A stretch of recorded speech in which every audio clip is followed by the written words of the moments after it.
직함 없는 아침의 불편함과 장님 국장님이라는 호칭이 사라진 첫 아침은 생각보다 낯설다. 출근하지 않아도 되는 자유보다 더 이상 불리지 않는 이름이 먼저 떠오른다. 은퇴한 공직자 다수가 공통으로 겪는 감정이다. 오랜 시간 국가와 조직을 위해 일하며 쌓아온 경력과 권한은 하루아침에 사라지지 않는다. 문제는 그 권한이 제도 안에서는 효율이었지만 제도 밖에서는 오히려 마찰이 된다는 점이다. 은퇴 이후에도 예전처럼 말하고 판단하고 지시하려는 습관은 자신도 모르게 일상에 스며든다. 이 습관 하나가 새로운 삶의 출발을 가로막는다. 은퇴 공직자가 가장 먼저 버려야 할 습관 바로 지시하고 결론부터 말하는 태도다. 공직 문화가 만든 말의 구조 공직 사회는 구조적으로 명확한 위계와 책임 체계를 전제로 한다. 보고는 요약돼야 하고 판단은 빠를수록 좋다. 질문보다 결론이 먼저 나오는 이유다. 이러한 문화는 업무 효율을 높였지만 동시에 개인의 말과 태도를 규격화했다. 문제는 이 규격이 은퇴와 함께 자동으로 해제되지 않는다는 데 있다.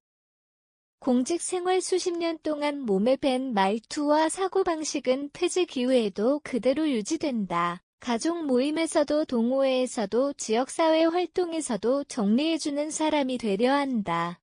하지만 이제 그 자리는 조직이 아니라 관계의 공간이다. 관계의 공간에서 지시는 대화가 아니라 부담으로 받아들여진다.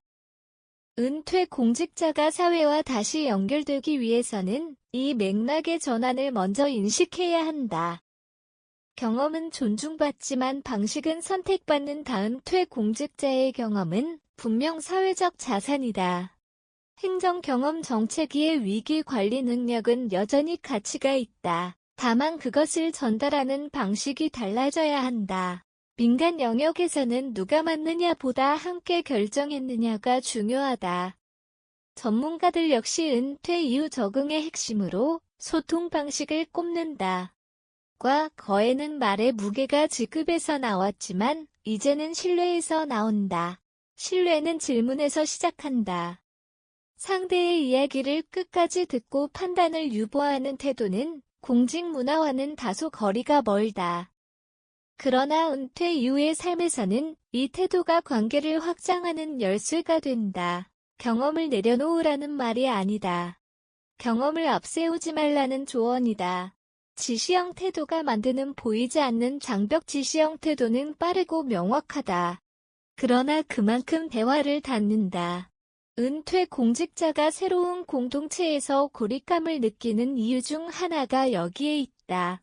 본인은 도와준다고 생각하지만 주변에서는 피곤함을 느낀다. 이는 개인의 성격 문제가 아니라 습관의 문제다.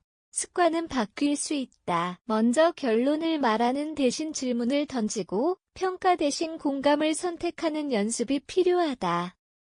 말의 속도를 늦추는 것만으로도 관계의 온도는 달라진다. 공직에서 익힌 판단력은 여전히 유효하지만 그것을 바로 꺼내지 않는 절제가 중요하다. 은퇴 이후의 사회는 성과보다 과정, 효율보다 공존을 중시한다.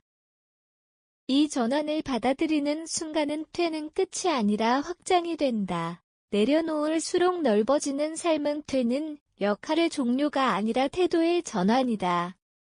직함을 내려놓는 일보다 더 어려운 것은 습관을 내려놓는 일이다.